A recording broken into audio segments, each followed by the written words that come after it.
Think about the last time someone really looked at you. Not a glance, a full, direct, sustained look, right into your eyes. What happened in your body? Did something tighten?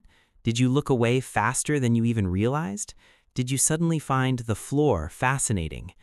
Most people do, and most people don't know why. We're told eye contact is the foundation of confidence, that people who avoid it are suspicious, untrustworthy, maybe hiding something. Job interviewers are trained to flag it. First dates go awkward because of it. And so you tell yourself, just look people in the eye. It should be simple, it's just looking. But you can't. Or you can for a few seconds, and then something inside you has to escape. So let's actually dig into this. Eye contact isn't just a social skill, it's a neurological event. When you lock eyes with someone, a specific region of your brain activates, called the subcortical system. This is the part responsible for reading emotions and faces. It fires up immediately, automatically, before you've even processed a single thought. For most people, this activation feels like connection, but for others, it feels like too much, too fast, too exposed. And your brain, trying to protect you, tells your eyes to look away. But why does it feel like too much? That's where it gets a little darker. A lot of eye contact avoidance isn't actually about the other person at all. It's about what happens when someone looks at you, and you have to sit still inside their gaze. Because eye contact doesn't just let someone see your face, it lets them see in. And if there's something in there you haven't fully made peace with, shame, insecurity, old embarrassment, being truly seen feels dangerous. Think about that for a second. Toddlers think if they close their eyes, they become invisible. They grow out of it, but some of us never fully do. Some part of us still believes that if we don't look, we can't be found. Psychologists have connected chronic eye contact avoidance to something deeper than shyness.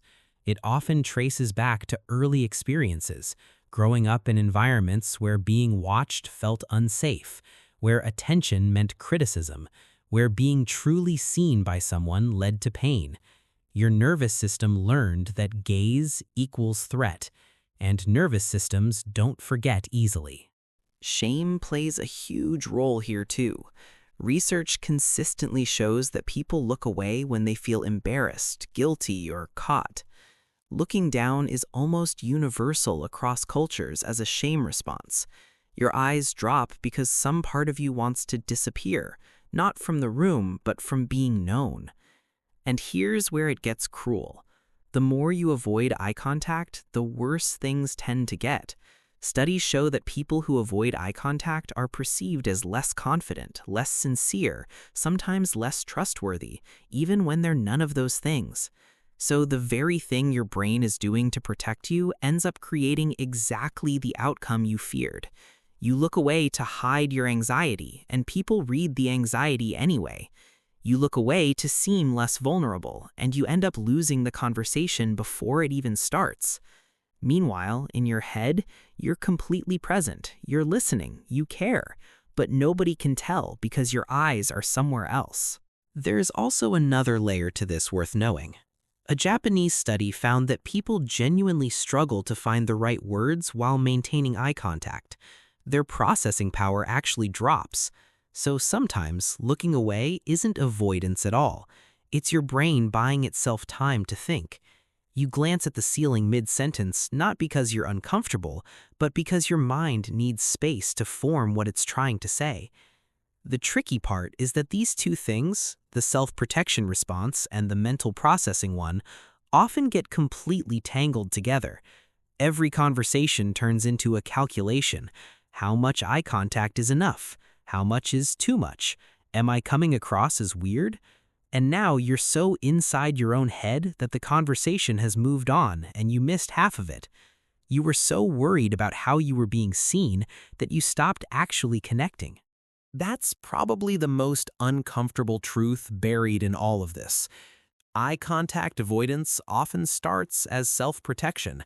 It begins as a way to manage something overwhelming, anxiety, shame. fear of judgment. But over time, it quietly closes off the very connections you actually want. Intimacy requires being seen. Real trust requires it. And every time you look away, there's a small wall that goes up between you and the other person, even if neither of you names it. None of this means something is wrong with you. It means your brain learned something, probably for a good reason at some point, and it's still holding on to it. The look away, the floor, the sudden interest in the middle distance. Your eyes aren't betraying you, they're just still following the old instructions. If this gave you something to think about, I'd really appreciate a like and subscribe. We've got more videos coming on the hidden psychology behind the things we do without knowing why. Thanks for watching.